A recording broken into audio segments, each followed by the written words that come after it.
The night she chose death, the cold was already closing in around her bones. By morning she would wake beneath a stranger's roof, alive against her own intentions. Some decisions are made in silence, but they thunder through everything that follows. The wind in the northern hills had teeth that night, sharper than anything in town, slicing through wool and leather and straight into a man's lungs. Sheriff Luke Carver bent low in the saddle, reins tight in gloved hands as his horse crushed through old frozen snow. Patrols this far out earned him nothing, no gratitude, no applause, but he rode them anyway. He told himself it was about duty, about watching for thieves or drifters slipping past Coldridge unseen. The truth was simpler. Out here no one asked him about the war. No one expected conversation. Silence didn't judge. At 32, Luke carried himself like an older man. The war had carved lines inside him no one could see, and the badge he wore now felt heavier than any rifle he'd carried. He lived alone in a narrow cabin 2 hours from town. He kept the peace by daylight and kept to himself at night. That was the arrangement. He'd convinced himself it suited him. He was nearly home when he spotted the shape. Near the timberline, a dark heap against endless white. He slowed instantly, scanning the trees for movement. Trouble had a way of hiding in plain sight.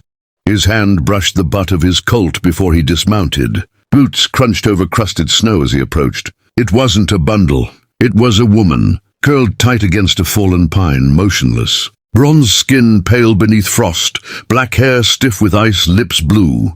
Her deerskin dress was torn nearly apart. One strap hanging loose, hide ripped along her ribs and hip. Bruises darkened her skin. Raw patches showed where something worse than weather had touched her. Luke's jaw tightened. The cold hadn't done this alone. He crouched and pressed 2 fingers to her neck. The pulse was faint, so faint he nearly missed it. But it was there, alive, barely. He glanced once more at the empty tree line. No fresh tracks but his own. Whoever had left her had no intention of coming back.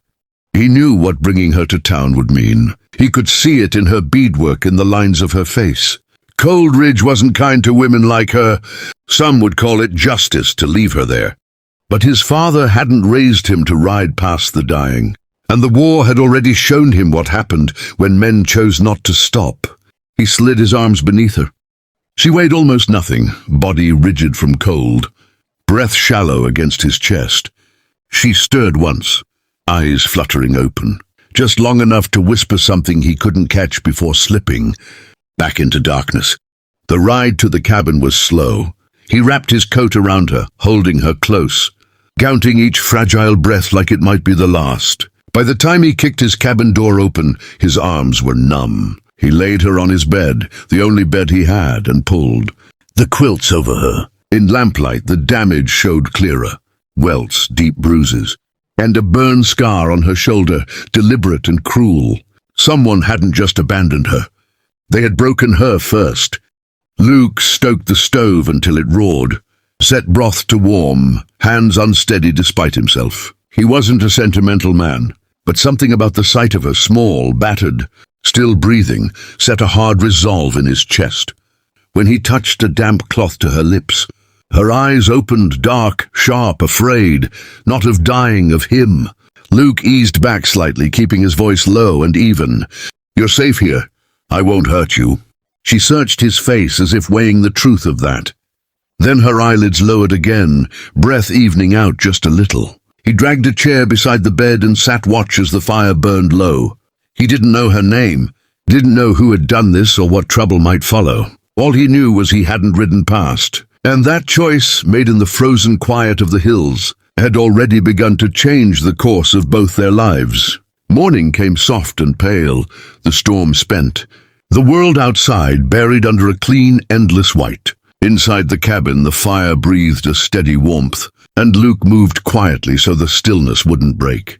Nieli woke to the smell of coffee and wood smoke, the kind of simple comfort she hadn't known in longer than she could remember.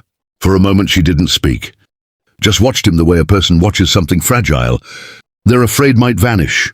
He set a cup beside her and nodded once, not pressing, not asking. That was the difference. Out in the world, everything had been taken with force or suspicion. Here, nothing was demanded. Days passed, then weeks. The snow melted from the hills, and the cabin slowly filled with ordinary sounds. Boots by the door, quiet meals, the low murmur of shared evenings. Trust came the way spring does, gradual and stubborn, pushing through ground that once seemed frozen solid. One evening, as the sun dipped gold behind the ridge, Nieli stood beside Luke on the porch, her hand resting lightly in his. Neither spoke. They didn't need to. The past hadn't disappeared, but it no longer owned them. In the quiet glow of that fading light, they understood something simple and rare. Sometimes survival isn't just living through the storm, it's finding a place where the cold can't follow.